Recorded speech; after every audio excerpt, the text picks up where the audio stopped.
16 अक्टूबर की वो रात रीवा के लैपटॉप पर एक मेल आया। सब्जेक्ट लाइन थी, ये नौकरी का ऑफर नहीं, ये चुनौती है। और फिर अगले ही पल बिजली चली गई। रीवा को उस मेल का पूरा मैसेज पढ़ने का मौका तक नहीं मिला। उसे नहीं पता था कि ये मेल सिर्फ उसके करियर को नहीं बल्कि उसकी पूरी जिंदगी को बदलने वाला था।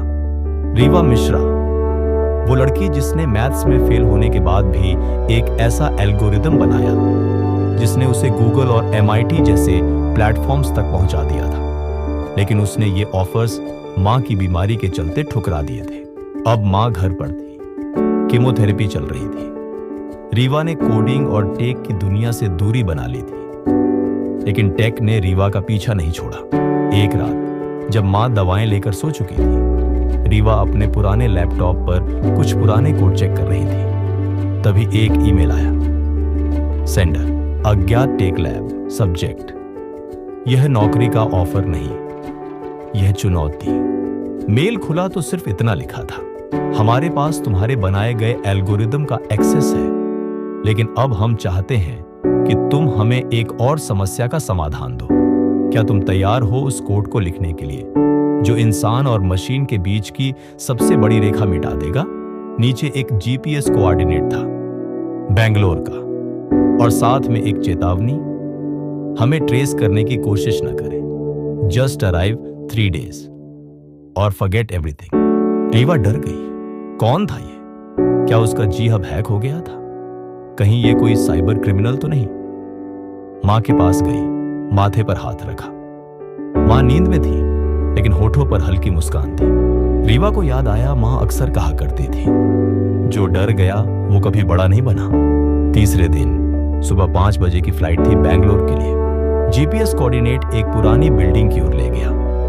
वहां सिर्फ एक पुराना दरवाजा और ऊपर एक बोर्ड, कॉर्टेक्स लैब, जहां विचार सांस लेते हैं। भीतर जाते ही सब कुछ फ्यूचर जैसा लगने लगा। AI bots, retina scan gates, silence और एक अलग ही दुनिया। वहां एक आदमी मिला, मिस्टर आयर, सफेद बाल, काली आंखें और एक रहस्यमयी मुस्कान। ईयर, रीवा, हमने तुम्हारा काम देखा है। तुम कोड को सिर्फ लॉजिक से नहीं, इंट्यूइशन से लिखती हो।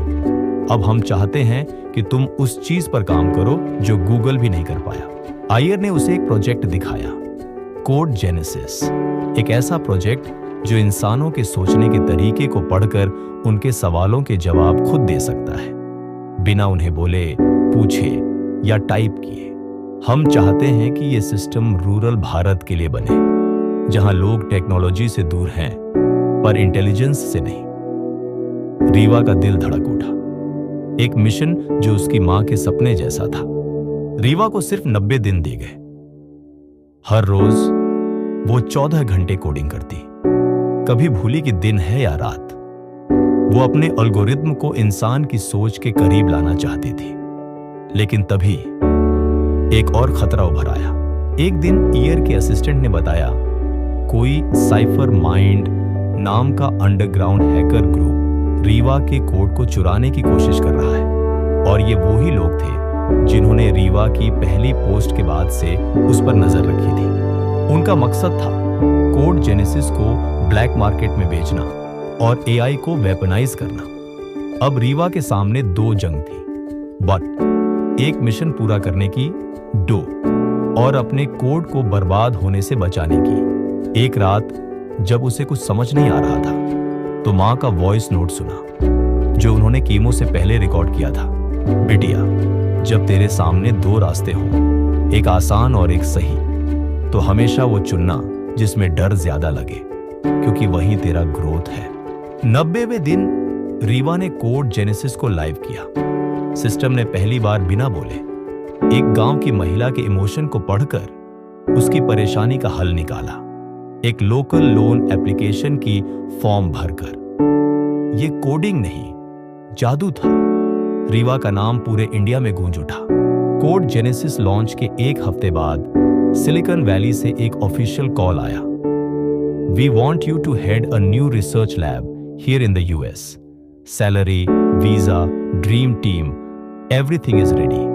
रीवा ने मुस्कुराकर कहा, मैं अमेरिका जरूर आऊंगी, लेकिन अपने सपनों के साथ अपनी मिट्टी की खुशबू लेकर। लेकिन कहानी यहीं खत्म नहीं होती, क्योंकि उसी रात एक और मेल आया। Subject line, your mother was part of something bigger, you deserve to know. कौन था वो जो रीवा की मां से जुड़ा हुआ था? क्या रीवा की कोडिंग प्रतिभा विरासत में आई थी, या किस्मत ने एक और राज छुपा रखा था? जानने के लिए देखिए अगला भाग। वो कौन थी, मां का दूसरा चेहरा, सिर्फ हमारे चैनल पर। अगर आपको ये कहानी पसंद आई तो लाइक करें, कमेंट में लिखें वी वांट पार्ट 3 और सब्सक्राइब करना ना भूलें, क्योंकि अब कहानी और गहरी होने वाली है।